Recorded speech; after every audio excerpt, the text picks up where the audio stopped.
खरं तर वैभव सारखे शेतकऱ्याचे ठाण्या वाघ जोपर्यंत बाळकरांसोबत आहेत तोपर्यंत मला वाटतंय गणेश भाऊ निकालाची पर्वा आपल्याला अजिबात असू शकत नाही, कारण हे वाघ तुम्हाला हरू देणार नाहीत. मला याच्यावर विश्वास. तुम्ही पाहिलं असेल फॉर्म भरायच्या आदल्या दिवशी भावी आमदारांनी पक्षाच्या खरं तर पक्षासोबत संवाद साधला, काही भावी आमदारांनी नेत्यासोबत संवाद साधला, पण हा शेतकऱ्याचा ठाण्या वाघ असा आहे जो फॉर्म भरायच्या आदल्या दिवशी शेतकऱ्यासोबत संवाद साधायला आला. काय एक बॅटिंग झाली, दुसरी नको का बॅटिंग? आता करू नको का? काय जोरदार टाळ्या पाहिजेत मला. खरं तर गणेश भाऊ लोकशाहीच्या प्रत्येक पानावर पडलाय पांढरा मवा, लोकशाहीच्या प्रत्येक पानावर पडलाय पांढरा मवा. ही कीड एकदा क्रांतीच्या रोगरनं फवारावी म्हणतो आणि घराणेशाहीच्या फिरंगी बाबलीनं वेढलेली संसद एकदा उभी आडवी नांगरावी म्हणतो. आणि हा नांगर घेऊन शेतकऱ्याचा वाघ उभा आहे, हा नांगर घेऊन एक शेतकरी पुत्र उभा आहे. वाघांनो फक्त आपल्याला त्या शेतकऱ्याला पुढे सांगायचं आहे, हा नांगर असा घुसला पाहिजे की सगळ्या येड्या बाबळा असो नाही तर शाण्या बाबळा असो, त्या घराणेशाहीच्या सगळ्या बाबळा उठून संसद मोकळी झाली पाहिजे. शेतकऱ्याचा आवाज संसदेत गेला पाहिजे, कारण हे होणं गरजेचं आहे. कधीपर्यंत एसीत बसणाऱ्या लोकांनी, कधीपर्यंत एसी मध्ये बसणाऱ्या लोकांनी धोरणं ठरवायची आणि आम्ही त्या धोरणावरती पुढे चालायचं. आमच्या वावराला लाईट कधी लागते हे एका शेतकऱ्याला चांगलं करू शकतो. अंधारामध्ये वावरात तिथं दारे धरायला गेल्यानंतर कधी काय होऊ शकतं याचं भान एसीतल्या साहेबाला कधीच असू शकत नाही. ते एखाद्या सर्वसामान्य गणेश निंबाळकरासारख्या शेतकऱ्याच्या पोराला असू शकतं. आणि जोपर्यंत अशी पोरं खरं तर विधानसभेत जाणार नाही तोपर्यंत आमच्या शेतकऱ्याचा विचार कोणी करणार नाही. आणि त्याच्यामुळे खरं तर आम्हाला हे सगळं करावं लागणार आहे, आम्हाला हा विचार करावा लागणार आहे. खरं तर आताच वैभवनं सांगितलं की चोरांच्या हातात देण्यापेक्षा सत्ता शेतकऱ्याच्या पोरांच्या हातात द्या. आणि ही काळाची गरज आलेली आहे, ही काळाची गरज आलेली आहे. शेतकऱ्याचं पोरग ज्या वेळेला खंबीरपणे उभं राहतं त्यावेळेला तो काहीही करू शकतं. म्हणजे ज्या छत्रपती शिवरायांचा विचार खरं तर इथं मांडत असताना कविभूषण त्यांच्याविषयी सुंदर लिहितात. कविभूषण लिहितात की इंद्रजीवी जंबपरा बाडवसु अंबपरा रावणास रंबपरा रघुकुला राज है पौन बारी बाहपरा संगुरती नाहपरा जो सहस्र बाहपरा रामदूत राज है गावाधुम दंडपरा सीतामृग झंडपरा भूषणवी तुंडपरा जैसे भृगराज है तेज तम हंसपरा कानाजनी कंसपरा तो मेक्ष भंसपरा शेर शिवराज है, शेर शिवराज है, शेर शिवराज. खरं तर एक प्रसंग आहे, म्हणजे गणेश भाऊ बऱ्याच लोकांना असं वाटतं की शेतकऱ्याचं पोरग काय करू शकतं. शेतकऱ्याचं पोरग आहे, स्वतः ज्याच्याकडे निवडणूक लढवायला पैसे नाहीत ते शेतकऱ्याचं पोरग काय करू शकतं. पण छत्रपती शिवरायांच्या काळातला एक प्रसंग कदाचित तुम्ही ऐकला असेल. एक 3-4 वर्षाचं पोरग आहे, वावरात आई वडिलांसोबत गेलाय आणि वावरात तिथे आई वडिलांसोबत गेला. आई वडील वावरात काम करतात, काबाड कष्ट करतात. पोराला हातात एक काठी घेतलीये बारीक आणि लिंबाच्या खाली तो घोडा खेळत तिथं बसलेला आहे. त्याच्या कानावरती काही शब्द आलेले आहेत की शत्रू स्वराज्यात कधी बी येऊ शकतो, त्याच्यामुळे सावध राहिलं पाहिजे, सजग राहिलं पाहिजे. आणि त्यावेळेला ते पोरगा हातात काठी घेऊन तिथं उभा आहे आणि त्यानं पाहिलं की दूरवरनं बांधावरनं 2-4 घोडे इकडे यायला लागले. ते घोडे त्या पोरानं पाहिले, हातातली काठी तशीच मुठीत आवडली.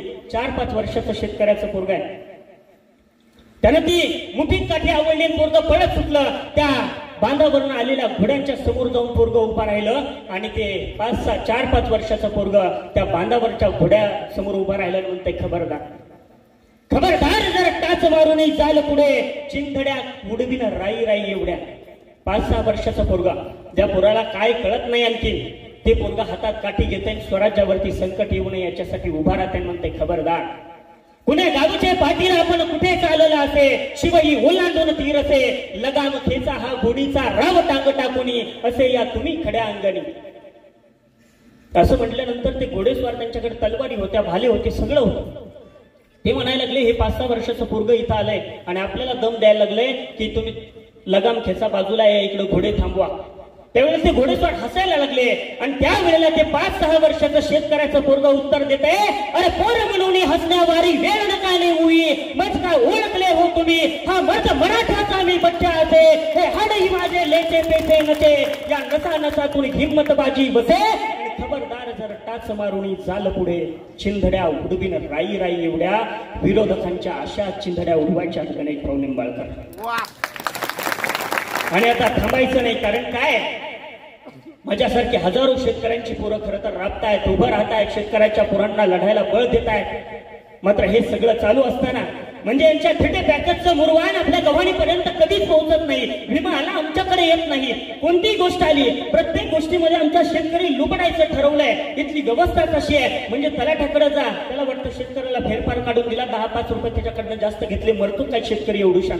एखाद्या बँकेत शेतकरी गेला तर बँकेतल्या मॅनेजरला वाटतं शेतकऱ्याचं आपण 5-50 हजाराचं क्रॉप लोन मंजूर करून दिले, 5-10 हजार त्यांना आपल्या खिशात घातले पाहिजे, मरतो काय शेतकरी एवढूशा. एखाद्या बाजार समितीमध्ये गेला तर त्याची पट्टी तिथं अडवली जाते, त्याच्यात कर लावले जातात, त्याच्यात वेगवेगळे पैसे ऍड केले जातात, शेतकऱ्याला जिथं तिथं पिळवलं जातं आणि त्यांना वाटतं मरतो काय शेतकरी एवढूशा. म्हणजे साधी गोष्ट आहे, एवढे करोडपती लोक, कारखानदार लोक, परंतु शेतकऱ्याचं ऊसाची बिलं जी आहेत तर ती बिलं थकवली जातात, त्याच्या ऊसाचा काटामध्ये मारला जातो, त्यांना वाटतं मरतो काय शेतकरी एवढूशा. विरोधी बाकावरल्या लोकांना वाटतं की आता शेतकऱ्याचं आपल्याला भांडवल करावं लागणार आहे, कारण की सत्तेच यायचं असेल तर शेतकऱ्याची मताशिवाय आपल्याला पर्याय नाही. आणि म्हणून चला शेतकऱ्याच्या वावरात चला, त्याच्या बांधावर चला, त्याच्या वावरातल्या चिखलामध्ये चिखल तुडवत चला, कारण की शेतकऱ्याचं भांडवल केलं काय, मरतो काय शेतकरी एवढूशा. सत्तेत आलेल्या लोकांना वाटतं अरे आता तर आम्ही सत्तेत आलोय, हळूहळू सगळे प्रश्न सोडू, शेतकऱ्याचे प्रश्न हळूहळू सोडू, मरतो काय शेतकरी एवढूशानं. खरं तर इथं जो तो शेतकऱ्याच्या मढ्यावर तर दोन्ही खायला बसलाय. आणि मग सांगा ना कसा सुधारणार आहे आपला शेतकरी राजा, त्या कृषी प्रधान देशाचा राजा सुधारणार कसा. त्यासाठी शेतकऱ्याच्या पोरानं खांद्यावरती रुग्ण घेऊन इथल्या व्यवस्थेला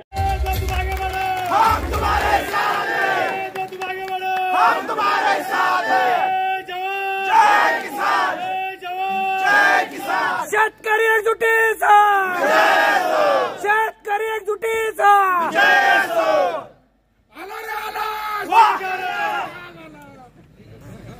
धन्यवाद.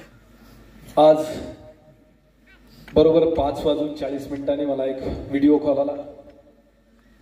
तो व्हिडिओ कॉल होता हिमालयाच्या म्हणजे समुद्र सपाटीपासून जवळपास तो 25,000 फूट उंचीवरच्या मेजर सागर कुंदे यांचा तो व्हिडिओ कॉल होता. अवघं 20-22 वर्षाचं पोरगं त्या 25,000 फूट उंचीवरनं मला व्हिडिओ कॉल करून सांगत होतो तो समोर पाकिस्तान आहे, त्या पाकिस्तानाची घरं त्यानं मला फोटो पाठवले. आणि ते सांगत असताना त्याने सांगितलं मी आज पोस्टिंग घेतोय, त्या पोस्टिंगसाठी चाललोय. गणेश भाऊ, काल मी तुमचं संवाद सभा खडकोजरची ऐकली आणि माझ्या अंगावरती रोमांच उभे राहिले. तुम्ही ज्यावेळेस त्या बाजूला शहीद सैनिकाचा उल्लेख केला, त्या शहीद सैनिकाचा उल्लेख केल्यानंतर माझा ऊर भरून आला आणि मी या ठिकाणावर या देशासाठी एका मोठ्या त्यागाच्या भावनेत काम करतोय याची जाणीव खडकोजरमध्ये होते. याच्यासाठी माझ्या अंगावरचे रोमांच मला या देशाच्या भक्तीसाठी प्रेरित करताय, त्यासाठी मला तुमचा अभिमान वाटतो. म्हणून या ठिकाणी खालून येत असताना थोडं थकल्यासारखं वाटलं, बसल्यावरती पहिला फोन तुम्हाला करावासा वाटला. म्हणून त्या व्हिडिओ कॉल केलेल्या सागर कुंदेसाठी मला योगेश्वर दत्त ऑलिम्पिक पदक प्राप्त खेळाडू यांचं उरीच्या हल्ल्यानंतर शहीद झालेल्या सैनिकांसाठी त्यानं सकाळ पेपरला त्याचं आलेलं ट्विट आठवलं. त्यांचं ट्विट असं होतं, गद्दारों के महल बनते गए मुंह ढककर सियासत सोती रही. गद्दारों के महल बनते गए मुंह ढककर सियासत सोती रही. उन्होंने शहीद कहलाकर फुसला दिया, उन्होंने शहीद कहलाकर फुसला दिया. मुआवजे के लिए बेवा रोती रही, मुआवजे के लिए बेवा रोती रही. भारत माता की.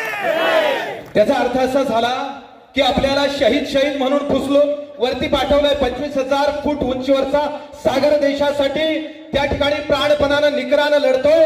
आणि त्यानंतर मात्र त्या मुआवजासाठी कितीतरी विधवा त्या मुखेड सारख्या गावामध्ये BSF मध्ये असलेले शेळकेंचं आत्महत्या होती की हत्या होती या प्रश्नावरून आजही असती त्यांच्या दारापुढे लटकल्या.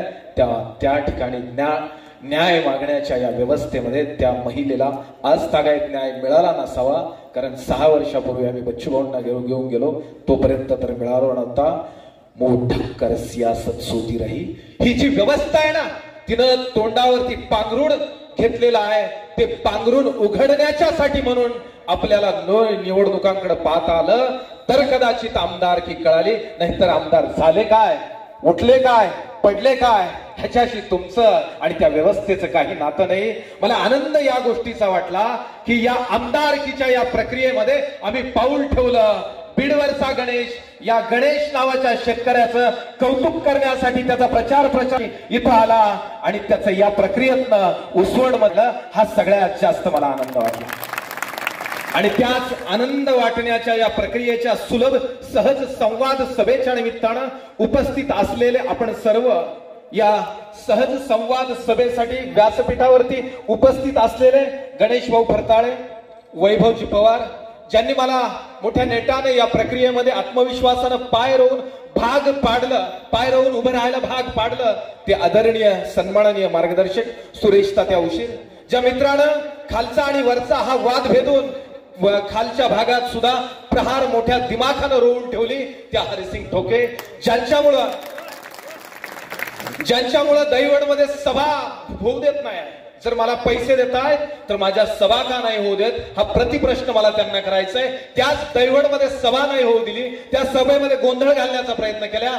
त्याच सभेमधले अरुण भाऊ या ठिकाणी माझ्या पाठीमागेही उभे राहिले आणि पाठीमागे नुसते उभे राहिले नाही, खाली गेले का, तर आज या ठिकाणी या गणेश निंबाळकर साठी कष्टानं कमवलेले 9,000 रुपये सुद्धा घेऊन आले. त्यांच्यासाठी खऱ्या अर्थाने या सगळ्या प्रश्नांची उत्तरं शोधायला गेली तर एका म्हणे असं नसतं म्हणे, तर पोरं का काही विचारत. मग म्हटलं सांग, पुण्यातनं फर्ग्युसन कॉलेजची 4 पोरं आहेत, त्यांनी मेकॅनिकल इंजिनिअरिंग केलं आहे. आणि चांदवडची नेमिनाथ कॉलेजची 11 पोरं आहेत, त्यांनी मेकॅनिकल इंजिनिअरिंग केलं आहे. 15 कॅन्डिडेट इंटरव्ह्यूला बसलेले आहेत आणि व्हॅकन्सी 5 आहे. आणि 4च्या 4 फर्ग्युसन कॉलेजची उचलण्यात जाणार, मार्क सारखेच आहे. मग या 11 पोरांचं काय चुकलं होतं, या प्रश्नाचं उत्तर दे. मग मी म्हणाल दैवतच्या पोराचं काही चुकलं नाही. पटला हा प्रश्न तुम्हाला? हा प्रश्न पटला आणि पडला तर खऱ्या अर्थानं काही गोष्टींना सुरुवात झाली असं समजू, नाहीतर सुरुवातच झाली नाही तुमच्या खऱ्या प्रश्नांना. त्याची उत्तर शोधणार कधी, आणि त्याची उत्तरच नाही मिळाली तर शेवट होणार कधी? पहिले पाडे 55 ही परिक्रमा चालूच राहणार. मगाशी कोणीतरी म्हटलं की मी वरला गडीशे, बाकी सगळा खाल्ला शे. तिकडे जर गेलो ना शिरीला, हाई वरला सगळा गडीशे ना म्हणे, हाई सगळा पैशासाठी मरतस म्हणे. मला परत आतरंगवाडीना विकास दादा आतरंगवाडीला एक प्रश्न केला, तुम्ही त्या 2 गड्यांसारखाच वागत शान का म्हणे. म्हटलं कोणत्या 2 गड्यांसारखा? नाही का आमना बी एक होता म्हणे मागण्या काळात उभा, 4,09,000 उभा होता, आणि तुम्हाला बी एक 2014 उभा होता म्हणे. मग मी त्यांच्या प्रश्नांची उत्तरं शोधू लागलो. त्यांच्या प्रश्नांची उत्तरं कशी द्यायची? पण मग त्या शेरीच्या माणसाचंही चुकलेलं नाहीये, त्या आतरंगवाडीच्या माणसांचाही चुकलेलं नाही. त्यांचे प्रश्न बरोबर आहे, पण त्याची उत्तरं द्यायची कशी? मी एक मात्र सांगू शकतो, मी काल राजकारणात आलो आणि आज आमदारकीला उभा राहिलो, यातला नाहीये. मला नकोय ती आमदारकी, मला त्या आमदारकीच्या माध्यमातून काही प्रश्न विचारायचे आहेत या व्यवस्थेच्या. त्या पटलावरती मला जायचंय आणि ठणकावून विचारायचंय की आमच्या बँकेचा सिबिल स्कोअर नाहीये म्हणून तुम्ही आमचं कर्ज नाकारताना, तर आमचा सिबिल स्कोअर वाढवला कोणी, खराब कोणी केला ते तुम्हाला समजावून सांगायचंय. तो सिबिल स्कोअर खराब होण्याची प्रक्रिया तुमच्या त्या दिल्लीतल्या सदनामध्ये घडते. एका रात्रीत तुम्ही एका पेननं लिहून मोकळे होतात, खाली मेल पाठवतात एक्सपोर्ट बॅन. तुमचं एक्सपोर्ट बॅन हा शब्द फक्त व्यवस्थेचे साठी, जीडीपीच्या सूत्रांसाठी तुम्ही मोजता, पण तो एक्सपोर्ट बॅन खाली कितीतरी आयुष्य कायमची बॅन करतो. हे व्यवस्थेला समजावून सांगायचंय. तुम्ही एक्सपोर्ट बॅन एका रात्रीसाठी करता, त्यावेळेस एका ट्रॅक्टरमध्ये 60,000 रुपयाचं नुकसान होतं, म्हणून आमचा सिबिल स्कोअर वाढलाय. तो सिबिल स्कोअर तुम्ही आमच्यामध्ये आडतंगडी घालू नका. तुमच्या सगळ्या राष्ट्राचा सिबिल स्कोअर उत्तम दर्जाचा होईल, कारण सगळं राष्ट्र आमच्या मनगटावर चालतो. हे वेगळं सांगण्याची गरज नाही. ते राष्ट्र कसं चालतं हे सांगण्याची गरज नाहीये. तो सागर कुंदे तिथं बसलाय ना, तो 25,000 फूट वरून मला फोन करून सांगतो ना, म्हणून तुम्ही झोपताय.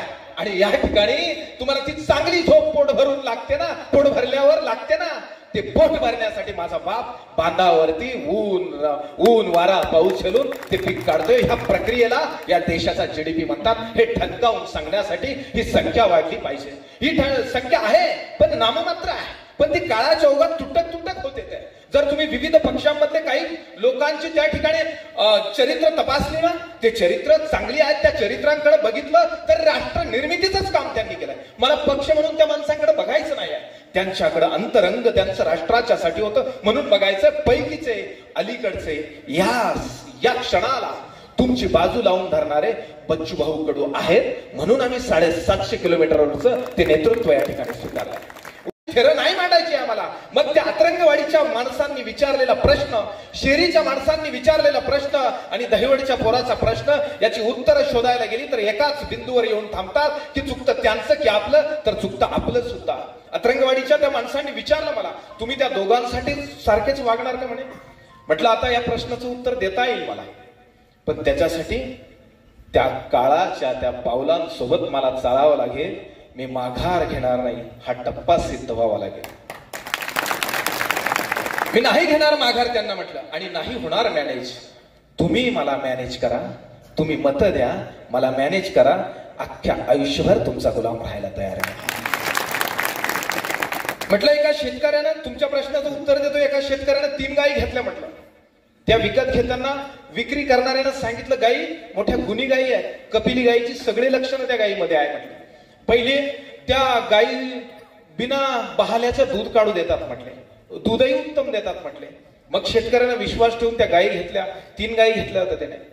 त्या 3 गायीमध्ये पहिली गाय व्यायली म्हणजे जणली, आणि जणल्यावरती तो दूध काढाय बसला. दूध काढाय बसल्यावरती त्यानं बादली ठेवली, 2-4 धारा काढल्यात, गायीनं पाय उचलला. मग त्यानं बादलीला हात लावला. थोड्या वेळ जाऊ दिलं. त्याला वाटलं पहिलं रुई आहे, कासात हात घातला, गुदगुल्या झाल्या असतील म्हणून उचलला असेल पाय. त्यानं परत ट्राय केला. गायीनं काही 100-200 मिली काढू दिलं आणि गायीनं लाथ मारली, बादली पडली, दूध पुढं बादली पुढं. मग त्यानं काय केलं, परत ट्राय केला, पण गाय काय मानिना. मग त्यानं काय केलं, बहाला घातला. आता त्यानं बहाला घातल्यावर गायीला निमूट दूध काढूनच द्यावं लागलं. गायीचं दूध काढलं, बादली ठेवली. परत दुसरी गाय जणली, त्यानं तीच प्रक्रिया केली. गाय गुणी होती. गायीनं अर्धी बादली दूध काढू दिलं, लाथ मारली, दूध पुढं बादली पुढं. आता त्यानं काय ट्राय जास्त केली, त्यानं काय केलं, डायरेक्ट बहाला घातला. गायीनं त्या ठिकाणी दूध निमुटपणे दिलं. नंतर तिसरी शेवरी गाय होती. ती शेवरी गायीचं त्यानं ट्रायच नाही केला, त्यानं डायरेक्ट बहाला घातला त्या गायीला. तो दुधाला बसला, दूध काढलं, काढून घेऊन गेला. दिवसा मागून दिवस गेले. एकदा दुपारच्याला घरी पाहुणे आले. आता दुपारच्याला घरी पाहुणे आले त्यावेळेस घरी दूध नव्हतं, कारण अख्खं डेअरीला घालून हा मोकळा व्हायला होता. घरी दूधच खात नाही, तो घरी दूधच खात नाही. पार पडलं त्याला. मुंबईला जिम करणाऱ्या माणसांसाठी दूध पोचवायचं राहत त्याला ऐकून. ते दूधच खात नाही. मग दुपारच्याला ते पोरग म्हणलं, कारभारी घरची म्हणली, भाऊ आता पाहुणे आले तर खीर करायची, आणि खिरीला तर दूध नाहीये, इकत आणायपेक्षा पोरग म्हणलं आपल्या गाईचं काढून पाहतो ना. पोरानं पहिल्यांदा ट्राय केलं. नेमकं शेवरे गाई खाली दूध काढायला बसलं. आता शेवऱ्या गाईचं दूध काढायला बसल्यावरती शेवऱ्या गाईने त्याला दूध काढू दिलं, उत्तम दर्जाचं दूध दिलं, बादली भरून ती दूध घरात घेऊन गेला. खिराई झाली, पाहुणे जिकडे तिकडे झाले. कारभारी म्हणले दूध कुठून आणलं होतं, आपलं तर सगळं डेअरीला गेले. नाही म्हणे आपल्याच गाईचं काढलं म्हणे. कोणा, पिंट्यानं काढलं म्हणे. पिंट्या कोणत्या गाईचं काढलं म्हणे, शेवऱ्या गाईचं म्हणे. मग तिनं लात नाही मारली का, नाही म्हणे. बहालाही नाही घातला, लातही नाही मारली, दूधही दिलं, दुपारच्याला दूध दिलं म्हणे. हो, काही कळलं, काय कळलं. त्या शेवऱ्या गाईनं दूध बिना लात मारल्याचं देते. ती गरीब होती, पण त्या दोघीमुळं तिला रिकामा बहाला घालीत होते. तुमच्या पुढं शेवरी गाय उभी आहे, लात मारणार नाही.